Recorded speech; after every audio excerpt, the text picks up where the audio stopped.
Hi friends, Siragadikka ஆசை சீரியலில் அடுத்த வாரத்தில் என்ன நடக்க போகுதுன்னு பார்க்கலாம் வாங்க. வீடியோக்குள்ளே போகலாம். நம்ம சேனல் இன்னும் சப்ஸ்கிரைப் பண்ணாதவங்க சப்ஸ்கிரைப் பண்ணிக்கோங்க. அடுத்த நாள் கிறிஷ் ஸ்கூலுக்கு கிளம்பிட்டு இருக்கான். அப்போ மனோஜை அப்பா அப்பான்னு சொல்லி கிறிஷு கூப்பிட்றா. எல்லாரும் ஆச்சரியமாக பார்க்குறாங்க. யார்டா கூப்பிட்ற நீ அப்படின்னு சொல்லி. மனோஜ் அப்பாவை தான் கூப்பிட்ற அப்படின்னு சொல்லி சொல்கிறாங்க. என்னடா உனக்கு யார் அப்பான்னு சொல்லி கூப்பிட்றக்கு சொல்லி கொடுத்தது அப்படின்னு சொல்லி விஜயை கேட்குறாங்க. அப்போ ஒன்றும் சொல்லலை. முத்துவோட அப்பா கூப்பிட்டு அவங்ககிட்ட பக்குவமாக பேசி கேட்குறாரு. என்னடா கிருஷி, யாரும் உனக்கு சொல்லி கொடுத்தது அப்பான்னு கூப்பிட சொல்லி அப்படின்னு சொல்லி கேட்குறாரு.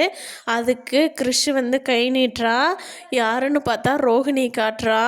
ரோஹிணி வீட்டில் எல்லார்த்திட்டும், ஆமாம் அவன் அங்கிள் அங்கிள்னு சொல்லி கூப்பிட்றான்ல, அவனுக்கு தான் அப்பா யாருன்னு தெரியாதல்ல, அதனால் மனோஜையே அப்பான்னு கூப்பிட்டுன்னு நான் தான் சொன்னேன், தப்பில்லையே அங்கிள் அப்படின்னு சொல்லி கேட்குறாங்க ரோஹிணி. இல்லைம்மா, அப்பா இல்லாத பையன் அப்பான்னு கூப்பிட்டு மனோஜி, ஒன்றும் பிரச்சனை இல்லைம்மா அப்படிங்கிறாங்க. முத்து, மீனா, ரவி, ஸ்ருதி எல்லாரும் ஷாக் ஆகி பார்த்துட்ருக்காங்க. நம்ம ரோஹிணியா இது அப்படின்னு சொல்லி.